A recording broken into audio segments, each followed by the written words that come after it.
विभूत नमो यान नाहर भुजान यष्ट दशम यद भूत आ तो वक्र यमित विदु संसहरम यन भाल कोटि रविभूत रास रमती हती यमतणी जीभवर एक दियन जनन पद नुपुर जणकार थाता ई सचर ने अचर सो मुक्त बनता हता ने ताल दई संग में गीत गाता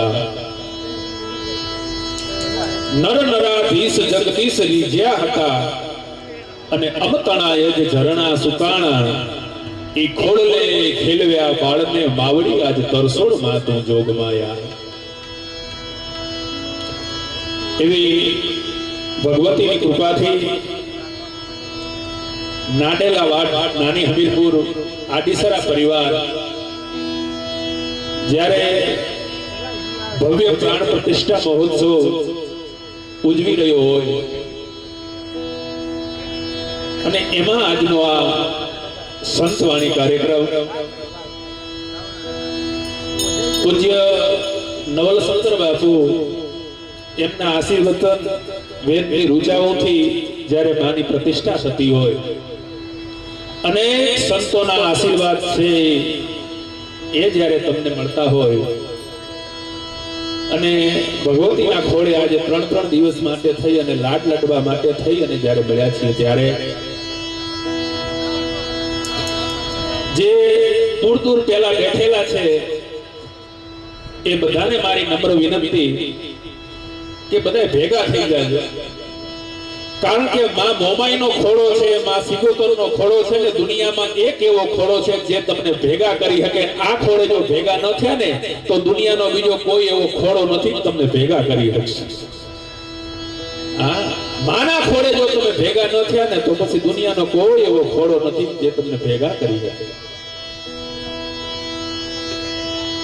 ઈ માના ગુણ ગાવા માટે થઈ અને જ્યારે મળ્યા છીએ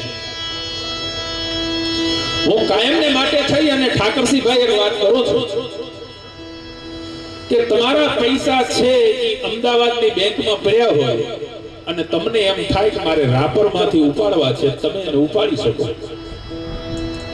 તમારા પૈસા છે કદાચ મુંબઈની બેંકમાં પડ્યા હોય તો તમને એમ થાય કે મારે એ પૈસા મહેસાણાથી ઉપાડવા છે તમે એને ઉપાડી શકો તમારા પૈસા વિદેશમાં ફોરેનમાં પડ્યા હોય અને તમારે આ ગામડામાં આડીસરમાં કે ગાગોદરમાં બેંકના એકાઉન્ટમાં નખાવી તમારે પૈસા ઉપાડવા હોય તો એને ઉપાડી શકો શું કામ કે તમારા ભાગ્યમાં લખાઈ ગયા છે તમારા ભાગ્યમાં લખાઈ ગયા છે તમારા છે એટલે તમે એને ગમે ત્યાંથી ઉપાડી શકો પણ બાપ તમારા ભાગ્યમાં ન હોય અને છતાં પણ કાળના હાથમાંથી લઈ અને તમને ધરે ને એને તો માં ભગવતી મોમાઈનો ખોળો કહેવાય એને તો ભગવતી શિવોતરનો ખોળો કહેવાય તમારા ભાગ્યમાં ન હોય ને છતાંય તમને આપે અને આજ જ્યારે અહીંયા સમગ્ર આદેસરા પરિવાર જ્યારે મળ્યો છે ત્યારે હું એક વાત ચોક્કસ કહીશ કે આજ તમને કોઈ પૂછે કે તમારું એડ્રેસ ક્યાં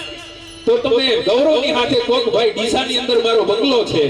કોઈ તમને પૂછે કે ભાઈ તમારું એડ્રેસ ક્યાં તો તમે એમ કહો કે મારું આણંદની અંદર બંગલો છે પણ આજ સંતવાણીના માધ્યમથી અને મોમાઈ અને સિગોતરની પ્રતિષ્ઠા પછી હું એવું કહું છું કે હવે જો કોઈ તમને પૂછે ને કે તમારું એડ્રેસ શું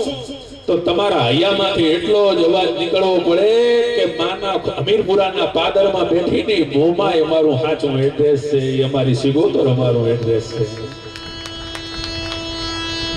એ જ્યારે સંતવાણી કાર્યક્રમમાં જ્યારે હું અને તમે મળ્યા છીએ ઠાકરસિંહ ભાઈને ગણપતિ વંદનાથી જ્યારે મારે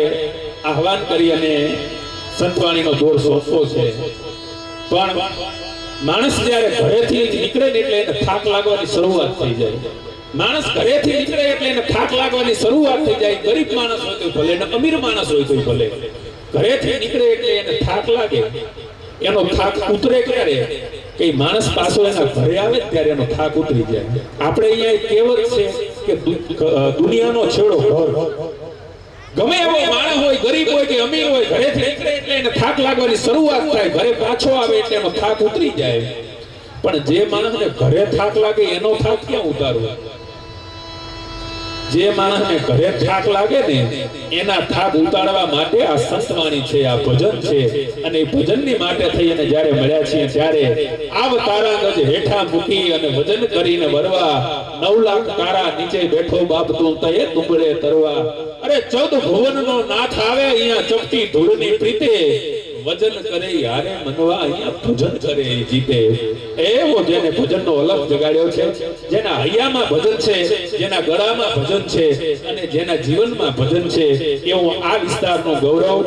ભાઈ ઠાકરસિંહભાઈ સોલંકીને હું વિનંતી કરું કે આપને મોજ આવે જમણે હુંઢાળા એવા ગણપતિ બાપાનું આહવાન કરી અને સંતવાણી કાર્યક્રમના દોરને આગળ વધારે એકવાર જોરદાર તાળીઓના ગડગડાટથી વધાવી દો. ઠાકરસિંહભાઈ સોલંકી.